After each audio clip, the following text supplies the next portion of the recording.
je vous souhaite la bienvenue et pour ceux qui ne me connaissent pas encore, je vous invite à visiter mon site internet au www.martinelacasse.ca où est-ce que vous allez trouver plein d'astuces, d'outils pratiques et d'articles pour augmenter votre bien-être en solo et votre bonheur en duo.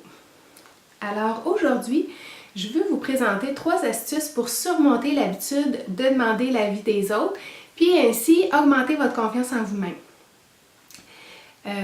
La première astuce, c'est si vous avez une situation où vous avez à prendre une décision, où vous avez à clarifier votre idée à propos d'une situation, utilisez l'écriture. Donc, écrivez-vous la question ou la situation. Donc, l'écriture, c'est grandement utile dans plusieurs occasions, dans plusieurs situations.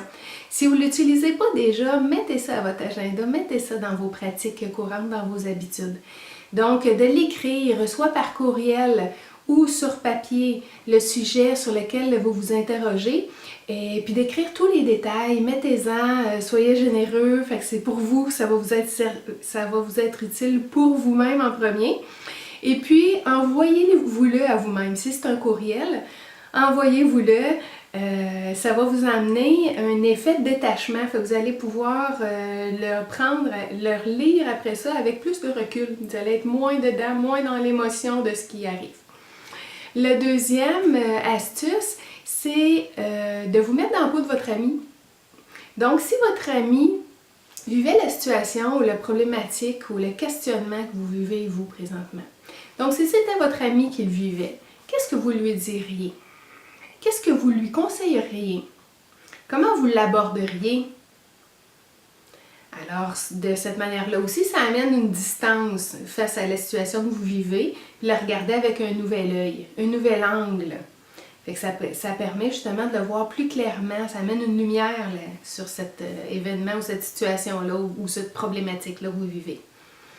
Donc, quelles seraient les réponses que vous donneriez à cet ami qui vous poserait cette question? La troisième astuce, c'est de vous rappeler, et vous demander comme ceci, basé sur mes expériences, avec les expériences, avec mes compétences, avec ce que j'ai vécu jusqu'à date.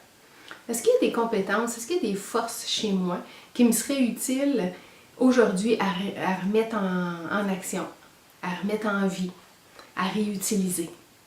Donc, qu'est-ce qui serait bénéfique à utiliser présentement en lien avec mon questionnement ou ma problématique du jour, du moment?